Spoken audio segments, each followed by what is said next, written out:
So the agenda today.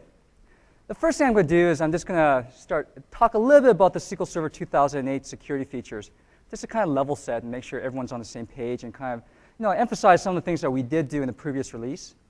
And then I'm going to start talking about Denali. Okay? And so the features that we're going to talk about are enhancements we made to the manageability of security within SQL Server. And then talk about audit. So the SQL Server audit feature was one of the most popular features that we delivered in 2008. And I'll tell you what we did to enhance it based on your feedback. Then database authentication, which is an authentication that's introduced by the new contained database model. And finally, after that, I'll talk a little bit about crypto changes. Now, before we begin, I do appreciate the fact that you guys have all showed up here. I'm not sure if I brought enough swag, but after the session, come on up here and grab something, because I know that's hard to stay a little bit longer. I have a bunch of T-shirts and some cable bags. Although someone thought this was a makeup kit, but it's actually a cable bag. Okay. Not sure how a husky male, IT worker knew it was a makeup kit, but anyways, that's another story.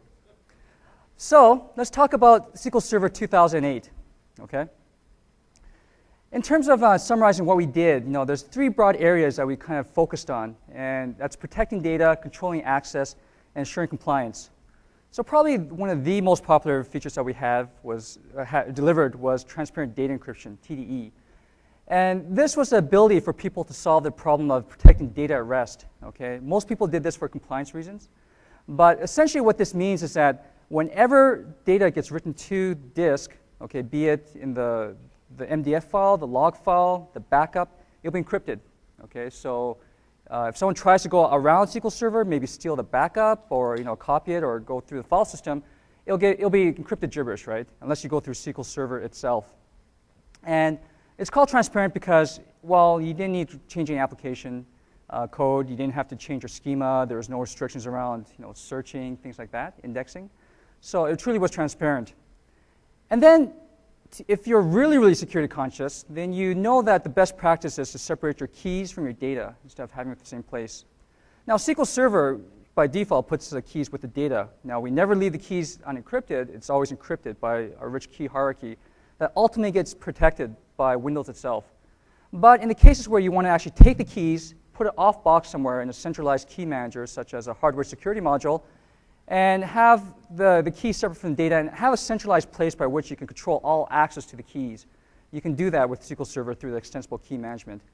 And the extensible key management, the EKM feature, is actually supported by the HSM vendors themselves. So currently you can find SQL Server 2008 solutions from the most popular ones, so SafeNet and Cypher, ARCS, and Sophos as well. And there's a few others that are coming on board. Controlling access, strong authentication is very important. That's your first line of defense from getting into the database.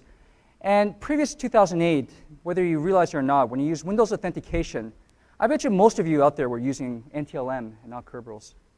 The reason is that we let Windows decide when they can use Kerberos and when they can use NTLM. But in fact, in most cases, people end up using NTLM because you need to have the SPN specified. It only worked if you're using a TCP/IP connection and various other things. So we fixed that. You can now use Kerberos for all the protocols. And in fact, you can even get Kerberos working without having an SPN specified on your domain controller. Now, in terms of ensuring compliance, monitoring is a very, very important part of this as well. So we introduced SQL Server Audit. Now, SQL Server Audit provides a lot of the same functionality that you guys were using with SQL Trace, except for the fact that it's quite a bit faster, anywhere from 11 to 46% faster in the benchmarks we did. And it lets you actually write to multiple targets. Okay? You can write to the file, but you can also write to the Windows application log or the security log. And you can also have granular auditing. So I can set up an audit that only fires if user Bob does an insert on table foo, and that will only fire during those cases. So it really cuts down on the amount of audit information and really targets that. Another thing that's really neat about this is that I can actually set up multiple independent audits. I can have an audit that only monitors really, really high privilege kind of activity that doesn't occur very often, and send that to the Windows security log so that it's got the tamper-resistant guarantees. And then take the most common auditing that generates a lot of information and send that to a file. And these things are independent from one another. Change data capture was introduced. It's not really a security feature because it doesn't tell you who did what. What it does tell you, though, is that if it changed, so if a data in the table changed, it'll tell you what the previous value was and the new value. Okay. And then detecting non-compliant configurations. Policy-based management is a really, really good tool. If you guys aren't using it, I would really look into it. And what this does is that it allows me to define a set of configuration. For example, I want all the databases and all the servers to have TD enabled. I can set up a policy-based management policy that does this, and then I can have it go and run on a regular basis or manually or whatever, and it'll tell me which databases adhere to policies and which ones are non-compliant. And if you're dealing with the government especially, but even if you're not, this is actually significant. We are Common Criteria certified at EAL 4+, that's evaluation assurance level. And this basically is a set of, it's an evaluation performed by a third party that allows us to actually be used in the government as well. And so at this level, it means that they've actually gone through and they've kind of audited our code, looked at our functionality, done everything else, gone through our procedures. And it's the highest level you can get for a database system. And it also another significant thing is that we actually evaluate against the NSA protection profile. Okay, so these are the guidelines that the NSA required. Okay. Now, this kind of summarizes this, and I won't talk much more about this, but if I want to kind of put this all into one story and show you how all these things fit together, let's take a look at this picture here where I start with the application right there. And the application connects to the instance using Kerberos authentication. I can use Kerberos authentication in almost all cases now. So I do Kerberos, and I encrypt my channel so I protect data in transit. We've had full SSL support since SQL Server 2000. Okay? And then once I actually get to the server, I authenticate. I may have set up login triggers as a way of actually saying that I am not going to let these people connect outside of business hours. So login triggers let me prevent people from connecting outside of 9 to 5. You can also do things like, check to see what IP address they're coming from or what the application name is. Although I caution you a bit on that because obviously the IP address and the application name are reported by the client, which means that they could potentially spoof it. Okay? But it is a way of actually implementing your own logic around whether do I let them connect or do I not let them connect. So once I get into the instance, I have to go through several authorization access checks that are built into SQL Server. Do I have access to the server? Do I have access to the connection endpoint? Do I have access to the database, the schema, the table, the column? I can go all the way down to the column level and say that you can access the table except for this one column. Okay, and that's possible today. And maybe if I'm really, really paranoid about people seeing data, I'll do defense in depth. So not only will I put ACLs around that column, but just in case, I'm going to encrypt it using our built-in encryption functionality. And what that does is that it allows me to actually say that you not only need to have access to the column, but now you also need access to the keys themselves. And you can set different authorizations to the keys. Okay, this is another way of actually protecting your data. And then I'm one of those really, really super paranoid, crazy security people. They're all crazy. But what I've done now is that I don't want the key even in the database. I don't want SQL Server to actually even see the key or handle it. So I make this key up on an extensible key management device, HSM. The key resides there. SQL Server actually never asks for that key, so it never sees a key. And now, in order for me to actually get access to this data, I need access to the column, I need access to the key, and I need access to this external device. Okay, so all these kind of implementations are possible. And then just for safe measures, I'm going to encrypt everything through TDE. So I turn on TDE in database. The application doesn't know anything. It hardly notices a difference. There's typically around a 5% performance degradation, so it's fairly minimal. And at that point, all my database files, log files, backups are encrypted on disk. Okay, so if they don't have the proper key access, then they don't see the data at all, and SQL Server can't even bring that database online. Okay, is there any questions around that? I think you guys probably all know all this, right? I mean, it's 2008. All right, so let's talk about Denali. Okay, probably what you're mostly interested in. So we did a couple things around manageability improvements. Okay, one is a default schema for groups, and one is a user-defined server roles. Okay, default schema for groups. How many people here asked for default schema for groups or wanted it? A few of you. So default schema for groups is one of our most requested security features. Now, if you guys ever want proof that submitting a change request through connect.microsoft.com actually works, this is it. The reason we did this is because it was a small change, but because of the number of people who actually voted on this, we actually put this as a priority and made sure that we delivered it. Okay. So in case you're not familiar with the problem is this. If you have a user, you can define a default schema for it, right? This solves a lot of problems. I mean, if they go and try to query from an object, you make sure that they're querying against the right object. If they create an object, you want to make sure they're creating it within the right schema. You don't want them creating their own schema or DBO schema or something like that. So you can assign a default schema for them. But you can't do that for groups today. And the problem is that most people actually like to actually provision or give people access through groups, not through individual memberships. Suppose your groups has 500 people. You may not want to necessarily give them 500 users in the database. I just want to grant access through the group. So the group has the ability to connect, maybe create objects and things like that. But the problem is that if someone goes through to SQL Server under the permissions of the group, and they, for example, try to create something, okay? SQL Server has this behavior called implicit schema creation. And what this means is that you come in there, because you're authorized, because your group's allowed to connect and create objects, but you try to create something, and we try to figure out what schema does this belong to. Well, you don't have a default schema associated with yourself, so let's create one for you. And so quickly what happens is that if you have a lot of bad developers who don't use 3-part names, right, or 2-part names, then you're going to end up with all this proliferation of schemas that you don't really want, right? And the poor administrator has to go along probably every month and clean these up, move the objects into the right schema and things like that. So now we can assign the default schema to the group, and this problem is avoided. And also, if they query from a particular table, like suppose there's a sales table, okay, you want to make sure that they're querying against the right table. I mean, there may be a sales table for multiple schemas in the same database, right? So that's what this is. The other thing we did was we provided user-defined server roles. And you're probably used to the fact that the database, you can create your own roles, right? I mean, you have the fixed roles and you have your own roles, and that's really convenient because roles allow you to actually set a whole bunch of permissions to the roles and just stick people in there. So you can have, kind of roles based on business functionality. These guys are, people in HR, so they get these set of permissions on this table, but not on others. And so instead of granting permissions individually to individual people, you can grant it to the role and just stick people in and out of that role. Don't ask me why we haven't had this for the server, but we haven't until now. But you can do it now because at the server level, there's not as many permissions in the database, but you have a set of fixed roles.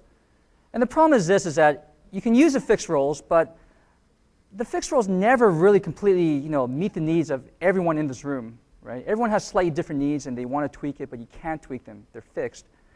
And what usually happens is that people have to go to the next role that encapsulates all the things that they want to do. And the worst case, they become sysadmin, right? And that's the thing that I'm trying to get people away from, because does anyone here know why sysadmin is so bad? Yeah. Well, you get the world, right? I mean, you have access to everything, but the problem is that unlike a lot of the other permissions or role memberships, you can't deny anyone from sysadmin anything, okay? We have code, logic in our code that explicitly says if he's a sysadmin or if he's an SA, bypass permission check, because we do treat them as the Uber user, the god of the system, okay? That's why you shouldn't use it. So what I would recommend is that if I want to create, for example, a database role, I'll create a role in the server level and stick people in there, right? A role is useless unless you have people in there. Otherwise, it's just this excess metadata. And give them a control server. Now, control server gives you a lot of the same things that sysadmin does. There's a little bit of a delta, but for the most part, you get all the things, except one major difference. And the difference is that control server obeys denies semantics.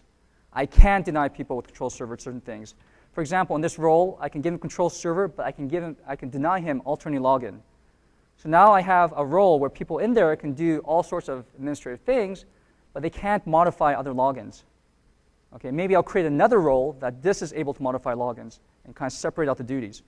Okay, so let me give you a quick demo of this as well. It's not a really impressive demo, but I think that it kind of hits home. Let me go. Can you guys see this? All right, great. So what I will do is that I will, first of all, create a server role.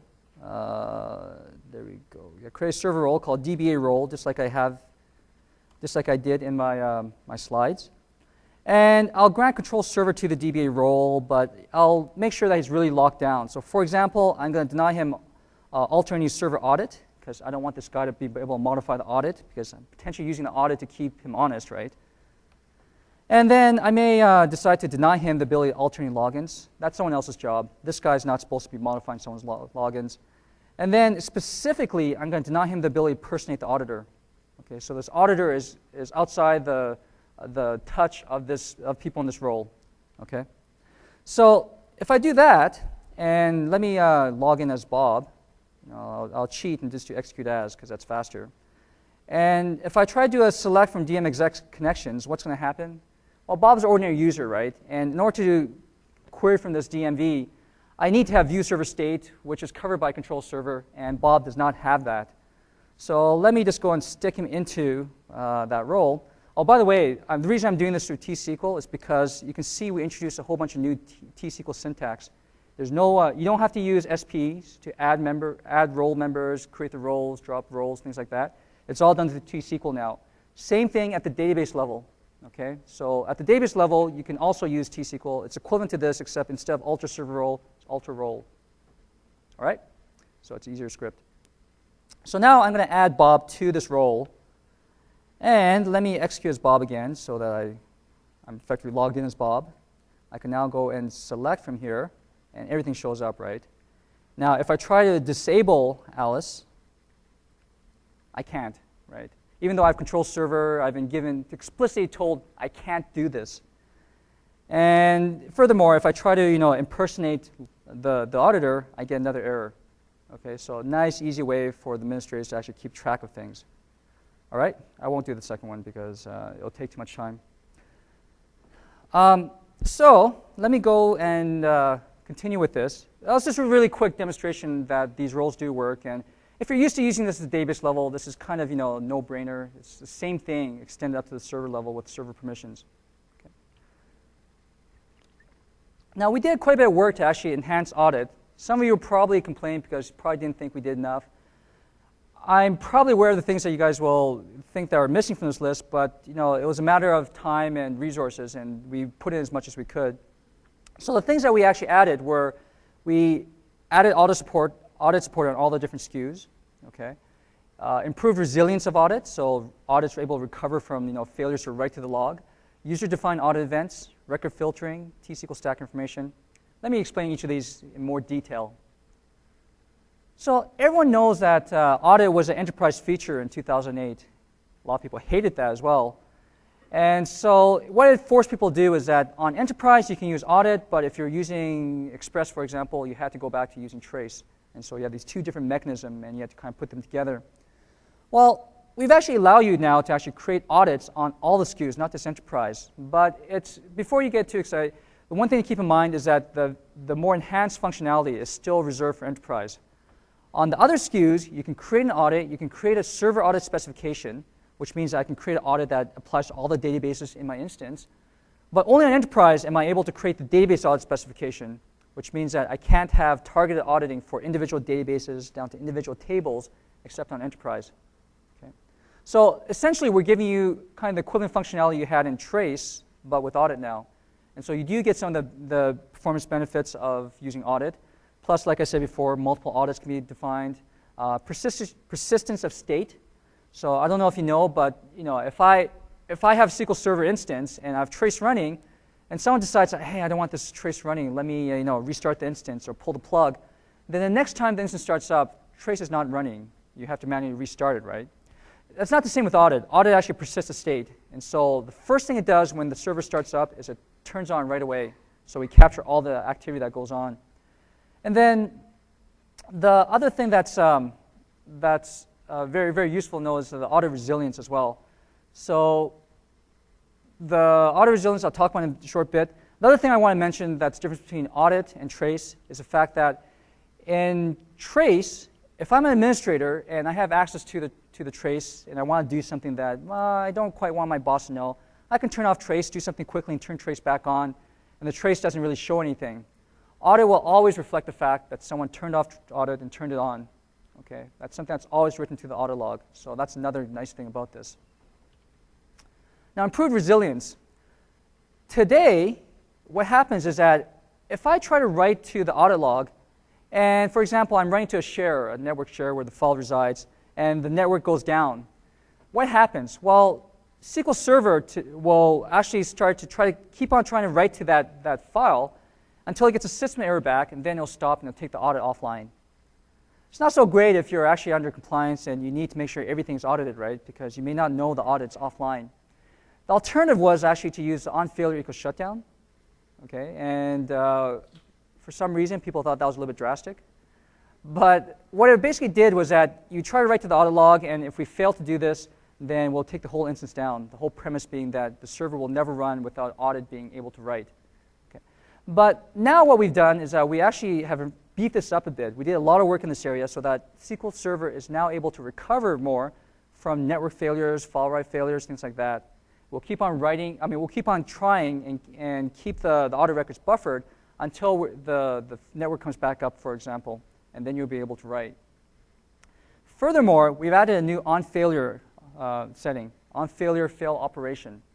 So instead of bringing the whole server down, what we'll do is that you do some activity that writes to this audit log, but the audit log can't be written to, then you'll get an error and the transaction will roll back. However, this other action that has nothing to do with whatever it doesn't generate an audit record that would be written to this failed audit log, that'll still be able to continue. Okay, so it's basically a way of saying that everything that doesn't have to write to this audit log will still be able to write, still be able to continue. But if you do have to write to this audit log, you generate an event, then it will cause a failure. And finally, the last thing is the max files option. Before, you were able to actually specify how much audit information I want to collect, right? I can have 10 audit logs and make them 20 megs each, so 200 megs of audit information total. But what happens is that after you reach the 200th meg, we're going to roll over, right? We're going to erase the first file and create a new file. So you may potentially lose older audit records if you haven't archived them or copied them off the system fast enough. But now we have the max files option, which says that after that 200 meg, if you haven't cleared out any of the files, then we'll stop. We'll block the operations until you clear out that file. So we give you a chance to clear out the audit logs and make sure that you can tightly control how much information is in there. Any questions? All right. Just an example here, I'm just saying that the client application does a select against the server. The server tries to write to the file. It fails for whatever reason, and then it issues a rollback. Okay, simple as that. The next thing is user-defined audit event. So how many times have you wanted to be able to actually write something to the audit log because there's not enough information in there for you? Well, we allow you to do that now. We introduced a new spec proc called SP Audit Write, and it will allow you to put an entry into the audit log if the audit is configured to listen for these kind of events. And so the first parameter there is just some user-defined event ID. Basically, it's a way for you to actually correlate which event IDs that you want to select from. Because when you look in the audit log, they all show up as the same thing unless you have a different event ID. The second parameter there is succeed or not. You can indicate to the audit whether this operation is a success operation or a failed operation. And finally, the last thing there is just a text string. Okay? And you can put whatever you want in there. It's not interpreted by SQL Server. It's just basically dumped into a new column inside SQL Server itself. And the audit event will look something like this. Okay? So it'll give you the event time. The action ID is user-defined audit event, and then succeeded, event ID, and then the text string right there. Okay? So you can see that this would be pretty useful, for example, if I have a middle tier. Okay, I have a middle tier that connects to SQL Server using the same account. I use the same service account all the time for connection pooling or whatever reasons. But of course, if you do that, you lose identity of the end of the client user, right? Because SQL Server only knows the person who's authenticated. It doesn't know anything else from the application level. So the application can now connect and then put an entry into the audit log that says, hello, this is actually Bob. Okay, it's not service 1 or something like that. All right, any questions around that? Question?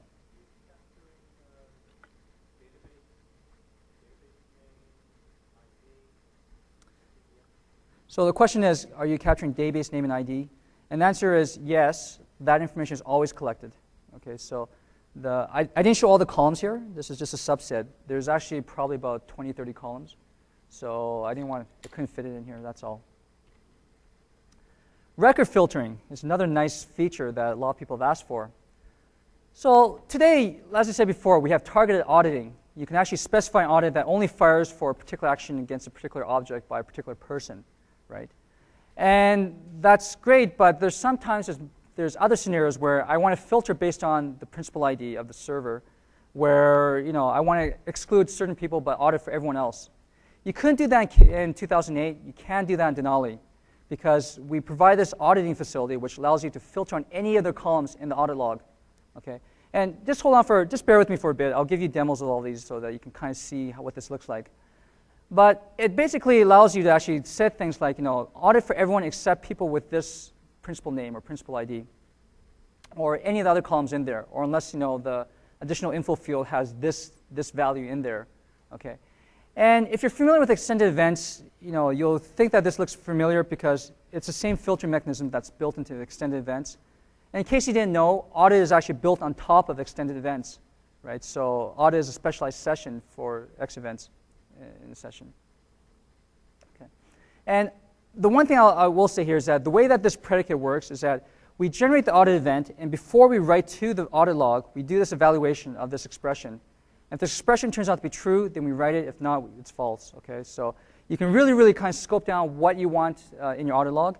It's not as performant as the thing in 2008. If you can kind of have your logic around particular users for particular tables, for example, then use that, because that one doesn't even generate the audit event at all. This one does, but it blocks it before it gets written to the log. The question is it synchronous or asynchronous? The answer is that it depends on how you configure your audit. It can be either. But this gets evaluated before it actually gets written to the file. And whether it's synchronous or asynchronous is dictated when you actually create your audit object. Question? So the question is whether the application log is a SQL log. Are you talking about the Windows application log? Oh, on here, the syntax, yes. The application log is the Windows application log, and the security log is the Windows security log. Okay. All right. Finally, the last thing that I want to kind of talk about is T-SQL stack information. Now, take this situation here. Sorry about that. So I have an application that actually has the ability to actually execute a stored procedure. Let's call it HR view salary. And the reason I do this is because I don't want to give him direct access to the HR view salary, the payroll table. This store proc, in turn goes and selects from the payroll table. And this is very common, right? I mean, I'm sure a lot of you guys do this. I don't want to provide him access directly to the data, but I want to do it through a stored procedure because that helps control the application logic. And the problem is that I may set up an audit that tells me whenever someone accesses the HR payroll table, right? Because I need to know whenever anyone accesses it. But the thing is that in one case where they come in through store proc, it's fine. That's the way I intended it. If I see them come directly to the actual table, then that's bad. Now the audit tells me who this bad person is, right? And so in audit today, you can't really tell the difference between the two. It'll just show you that the statement was issued. It won't tell you where. But it will now in Denali. So it'll show you the stack information for the previous frame. So in this case here, if I set up an audit against the HR payroll table, in the additional info field, it'll have a T-SQL stack XML field. And in there, you can see there that tells me that this actually came from the HR view salary stored procedure. So you can tell exactly where this came from. If I had done a select against the HR payroll table directly, then that field would have been blank, okay, because there's no other frame above it. All right, question? So the question is the statement itself audited? And the answer is yes, the statement is audited as well. Okay. All right, so now that you guys have bared with me through this description, let's go and try to see this in action. All right, let me go and change laptops. So if you guys have a hard time reading this, just shout. I think the font is big enough. But anyways, so I have this database called HRDB, okay? And in HRDB, I'm going to create an app account. So suppose this is the account that my application connects under, right? Connection pooling, whatever other excuse you have, or existing database. Okay, I've already created that, and I create Bob as well. I just remember I did that before the demo because I was prepared. So let me go and create the object. So I create the schema called HR. just like I did in my slides. And in there, I'm going to create a HR payroll table. And it's just going to be a simple table, right? This employee ID and then the salary. Okay, and that's all it is. And let me insert a couple of values in there just to make it look like a semi-real table. Okay, so that's good. Now I'm going to create a stored procedure called view salary. And in there, it's just going to take one parameter, which is the ID of the employee that I'm trying to query. So let me go ahead and do that. That's done. And then just for completeness, I'm going to deny access to the payroll table. And I'm going to grant execute onto the HR view salary to the app account, so only he can access this, right? And let me go and create an audit for this. And just to kind of give you guys maybe a little bit more exposure to the UI, let me do it through the UI. So let me go and create the audit through here. And in case you guys haven't done this, it's actually very, very straightforward. So all I need to do is go to the audits and specify a new audit. And I can specify, whatever audit name I want. This is arbitrary. The queue delay here is in milliseconds, which tells me that, I'm going to write to the audit log asynchronously, and I'm going to flush it at most at 1 second, or at least every 1 second I'll flush the buffer. If you set this to 0, then the audit will start writing synchronously. Okay, but 1,000 is fine. If you can tolerate bigger kind of buffers, you may want to put this higher. You can put to whatever you like. And then down here, I showed you the on log failure. Now we have the continue, not just a shutdown server. Okay, so now I can say continue. And then I'm going to just write to a file. You specify just the directory, right? I mean, SQL Server generates the file names themselves. And then the max rollover files, it's unlimited and everything else. So that's all I care about right now. The other thing I'm going to do is I'm going to set up a filter. So here you put your predicate expression in there. So I know that there's a column called server principal ID. And actually, before I go, I want to check out what the ID of the app account is, just because it may have changed. 312. So I'm going to filter for 312 and then create this. OK, so now my audit's created. I, of course, have to turn it on, so I do that. Enable audit. Simple as that. And then I'm going to create let's say a server audit specification, because most of the time people do want to create, keep track of who logs in. So you have to associate with audit. I'll use the audit I just created. And suppose, let's see, I want to know when anyone fails to log in.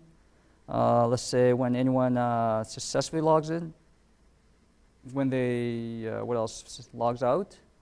And whenever they actually do a user-defined audit. Okay, I'll capture all these things. Say, OK, now it's there. You can see a little red arrow if you can't, but it means that it's enabled, so disabled, so I'll enable it. And then the last thing that I'm going to do is that in the HR database itself, let's see, refresh this. Oops, my bad. Wrong button. So I'm going to refresh this. And in the HR database itself, I'm going to create another audit in there just for that database itself, not for everything. And let me create a new database, new audit specification associated with that audit. And let's say I want to know when anyone does select on the HR payroll. Okay. And I want to know when anyone does this, okay? Not this particular user. So here I can just put public.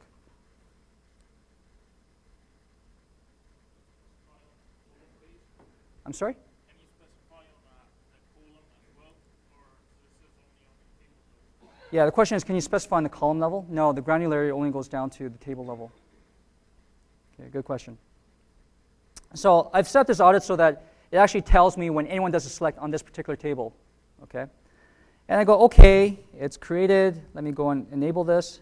And so now all my audits are set up. They're enabled. They should be logging things right now. And what I'll do is, this is just creating these things. Let me go and try to generate some events. Okay. So first thing I'll do is that I will connect as Bob. Oops.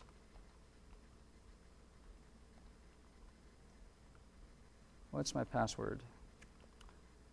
I think it's this. Whoops. Guess I smart. There we go, my password.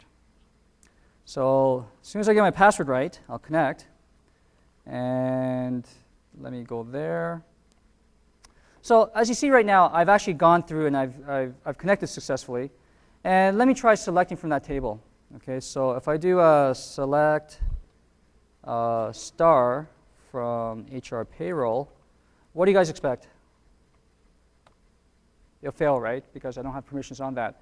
However, if I do exec on HR view salary, and this is all, I understand this is all basic, but you'll see in the audit log why I'm doing this. And I do this, and then you see I get the data back, right? So the permissions are working. And if I look, and one other thing I'll do actually is I'll do an exec sp write audit, and I'll give it some arbitrary number, and 1, and this is Ilsung. That's me.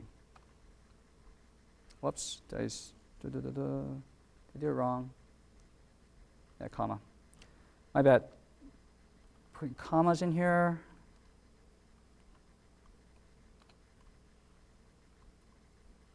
Did I do it wrong? Oh, I put 1 there.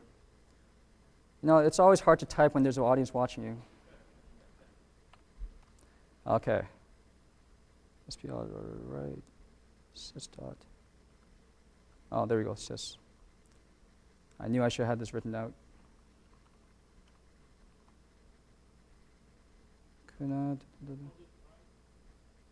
Yeah, let me copy this and do this directly. This was working right before this. There we go. Okay, so I've done all that, and let me go and actually see what the audit information that's been written from all this activity is, right? So if I go view audit logs, you'll see that there's a lot of information in there. And unfortunately, SSMS does a lot of, connects and disconnects under the covers, which is why you see a lot of these logins and logouts, right? And I decided to capture that, so that's why it's showing up.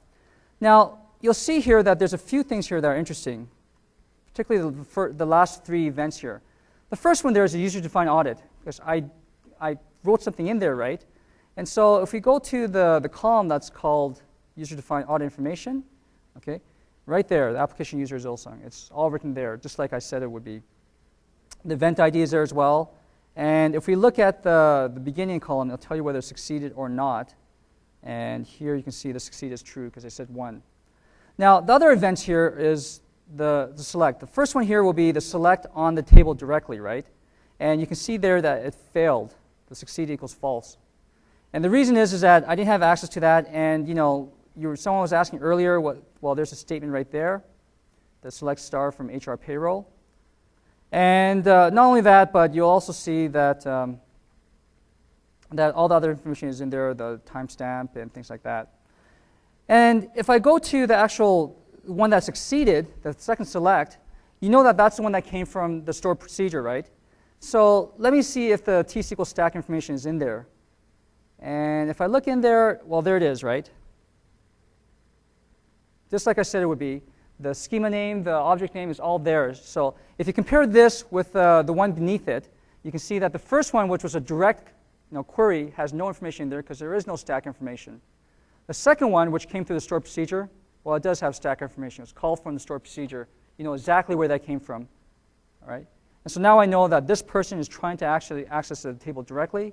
I can go and talk to him and hopefully try getting fired or something. I'm sorry? Because the object, it gives you the object name in the schema. You'd have to look it up in the sys.objects. Okay, but it tells you what the object name is, and that's easy to kind of unravel. Okay. Any questions around that? Question?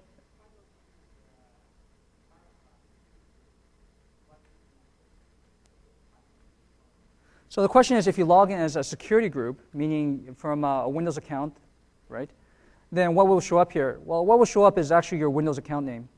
Okay, so when you connect, even though you're given permission based on a group, you still have a primary identity, right? And we know what the identity is, and we put that into the audit log. It's just now recorded in the metadata as you create the user. Now, just to continue one more thing, I'm going to show you what happens if I log in as the app account, right? Because I claimed before that I set this filter so that that app user shouldn't show up in this, and so let me make sure that's the case. So let me see what I called him. The guy's name was app account. There we go. So if I connect this app account, and I use to the HRDB, right? And I go exec HR view salary and 9765, and I get the data back. Well, if I look in the audit log now, I shouldn't see anything in there from that account, right? Because I filtered it out. So if I go back to the audit log, let me go and bring that up, and I refresh. You can see that nothing from that account actually showed up. Okay, these, like I said, all these logins and logouts occurred under my own SSMS credentials because that's what's happening. But you can see here when I take a look at, let me bring this over, the server principal name. Okay, there's one for me, Redmond Ilsung, that's me, and Bob, that was the example I just did before, but nothing for app account, right? Even though I set up an audit to monitor all the logins, logouts, and everything else. And that's because it's being filtered out actively by the SQL Server with the audit facilities. Any questions around that? Cool. Let me go back to the slides. So you can see that the filtering would be really handy, for example, if I know that I'm connecting to the database through an application, and at the application level, I'm doing all the auditing there already to keep track of who's doing what there. And I've actually had customer discussions where they do exactly this. So they don't want the repeat of the audit information in SQL Server itself, especially since that information is all going to be under one name. And so they want to exclude that application account, so they can do that easily now. And so their audit log in SQL Server will only reflect the people who directly outside the application try to connect and query the data. Okay, very, very handy. All right, continuing with the talk. So now we've done the fun stuff. Database authentication. How many people here are familiar with contained databases or have played with it? So a few of you, right? So what was one of the main reasons you're using contained databases? For failover. Yeah, a lot of people are using it for failover. One of the biggest problems with failovers is the fact that when you fail over a database today, then it's broken, right? You can't authenticate against a database. So contained databases helps the situation by allowing you to define users that actually don't require login to authenticate. We now allow you to create a user that has a password associated with it. And if you authenticate against this user, then you authenticate against that database only, and you end up with a security boundary where you only have a token, a user token for that database. You don't have a presence at the instance level.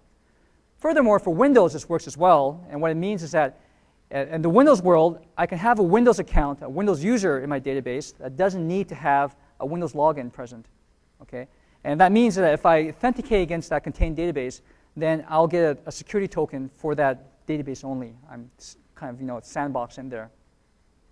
So in some situations, this is very, very handy. I mean, if you have a single database application and you need to keep everything together and it makes deploying the database and application a little bit easier. Okay? So how does this work in terms of logistics? Let me kind of explain to you how this works, because it gets a little bit maybe confusing. So I'll try to make this a little bit clearer. But if I have a connection string where Alice tries to connect using a password, and I'm talking about SQL auth in this slide, and she's connecting to a normal database, so I specify initial catalog, and that's just a normal database, then where do I authenticate? Well, I authenticate against the login Alice, right? Because I'm authenticating against the master. So I authenticate against login Alice, and if Alice doesn't exist, or if Alice has the wrong password, then it fails, right? Now suppose that I specify initial catalog, which happens to be a contained database. Okay? And in that contained database, there is a user with a password named Alice.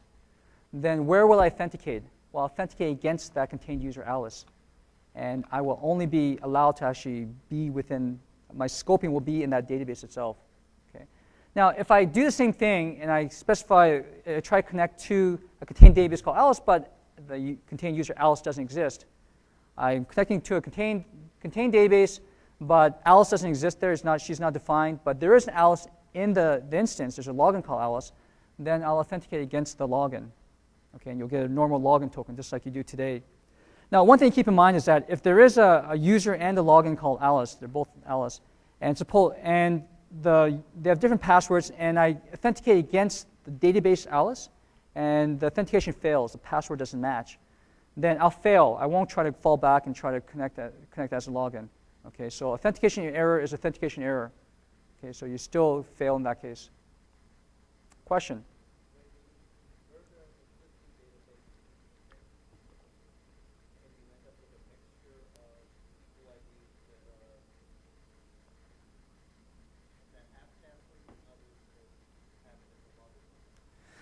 Yeah, the question is that when you convert a database to contained, can you have a mixture of users that have passwords and users that are linked to a login, right? And the answer is yes. Okay, you can have both types in there. So that's one of the reasons when you look at the syntax, it's not fully contained, it's a partially contained. It allows you to actually have containment in there, but it does allow you to actually have the old behavior as well. All right? Now let me talk about Windows. Windows is a little bit different. So if I have a domain user called Alice, domain Alice, and I connect to a normal database, same thing as today, right? I authenticate against the login, and I have a login token, and any database I have access to, I'll have a user token for that database, right?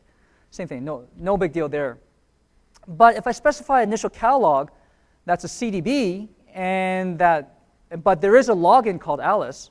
Okay, so in the CDB, there's a user for domain Alice, and the instance there's a login called domain Alice. Then I'll get a full token. Okay, I'll get a full token that gives me access to the instance and not just a database. And give me 1 second, I'll explain why. And then if I have the same situation, but there is no login called Alice, okay, but there is a user called domain Alice, that's a Windows domain account for that contained database, then I'll authenticate against that database, and I'll only have a user token for that database. Now, the reason we have this behavior is because if I have a login called domain Alice and I have a user called domain Alice, are they necessarily the same people? Yes, they have to be, right? Because we're talking about Windows identity, right? So for that reason, if you authenticate domain Alice and she exists as a login, then we'll give you a full login token because she's been authenticated and you do have a presence there. If I have a user with a password called Bob, or Alice in this case, Alice as a login with a password, and Alice as a user with a password in the database, are they necessarily the same person? No, they're not, right? Because I may have an organization where, imagine how many Michael Smiths I might have. I may have a Michael Smith in multiple different places, and they each have their own databases, right? And so I create a login for Michael Smith here, and a user here, and a user here, and a user here. They may all be different people, right? And so having the same name for a user with a password doesn't necessarily mean that they're the same user. Whereas with Windows, there's uniqueness involved here that in a domain, you can only have one person with that name in there. Any questions? All right. The final thing I want to just talk to you about today, before I let you guys go, is I just want to talk a little bit about the crypto changes. Okay. Now, we didn't do a lot of work. Oh, question? Sure.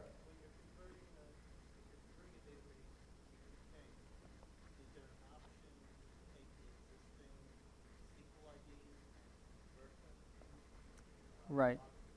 So the question is that if right, exactly. I know exactly what you're talking about. So the question is that if I convert a database from normal to contained, can I actually take the password information from the logins and copy it into the database? And the answer is yes, you can. There is a store procedure that's called SP copy login password to user, I think. Here, I could tell you, just give me 1 sec. I have that written here somewhere. And that will actually allow you to actually copy the password hash from the login to the database. But you need to have control server to be able to do this for obvious reasons, okay? So, you need control server to be able to access the hash. The store procedure is called, sorry, my mistake, SP underscore migrate underscore user underscore to, as in TO, underscore contained. Okay. So if you look up the books online and look up contained users and migrating to a contained database, it'll give you this. And there's actually a script in there that shows you how to actually go through all the logins that you have and copy the hashes into the database. In fact, this store procedure actually gives you some other options. You can copy the password into the database and then disable the logins. Okay, so that your intention is that this login shouldn't be used anymore, so I'm going to disable it, but then I'm going to start making people use the contained users. Or you can rename it as well, and there's a couple of options like that available. But that's a good question. Question? Sure.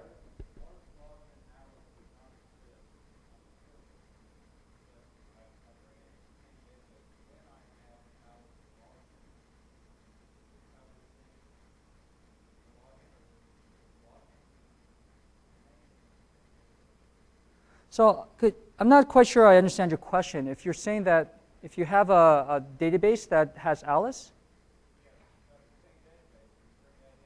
yes? Yes. Are you talking about SQL authentication? So Alice has a password? Right. So if you bring in a contained database called Alice, let me go back a slide. Then what will happen is that when you actually connect to that contained database, you authenticate against that contained user Alice, okay, whether you have a login or not. So the contained user with the password has preference in that case. Okay. All right. So as I was saying before, we have a few changes to our crypto functionality. The first thing I just want to mention is that, have you guys ever tried copying a certificate from one database to another? Well, if you have, you know that the only way you have to do it today is that you have to export to a file, then recreate it inside the new database. We now allow you to actually create these. We actually allow you to actually copy these certificates directly using a new syntax called create certificate from bytes. And so now you can select the certificate from the metadata in one database and directly create that in your own database. The next thing is that in SQL Server 2008 and before, you can import certificates, but the limit for the size of the key was actually a little bit over 3K. Okay, so you couldn't actually import full 4K certificates. You can now. We actually made sure that you can actually fully import certificates that have a 4096-bit key. The service master key and database master key has now defaulted to the AES-256. So if you're familiar with cryptography, you know that we have master keys as kind of the root of the key hierarchy. And these keys are created for you, and by default, they're created as triple DES, 128-bit keys.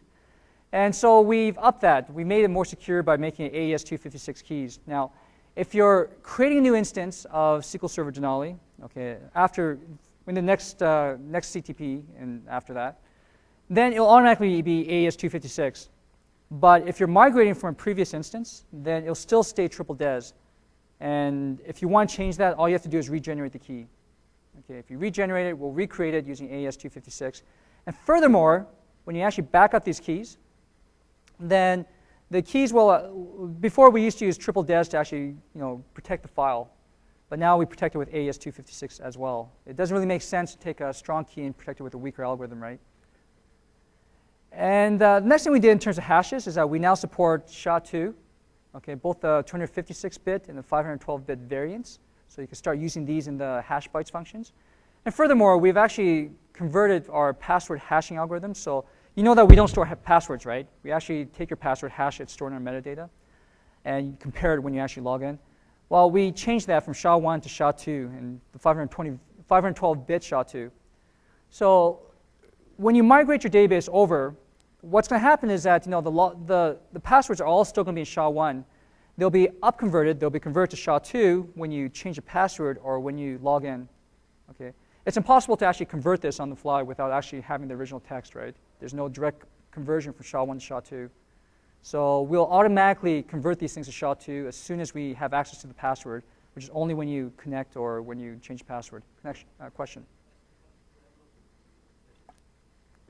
I'm sorry, could you speak a little louder, please?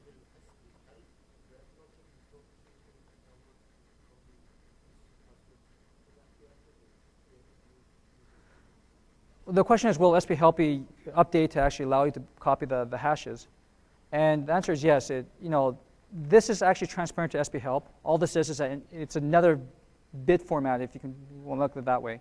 So it doesn't really matter to the store proc. Question? Will the encrypt function support more than 8 kilobytes? It's a very sore point for me, but no, it will not. We haven't fixed that, so the encrypt functions still have a maximum limit of 8 kilobytes. I'm sorry?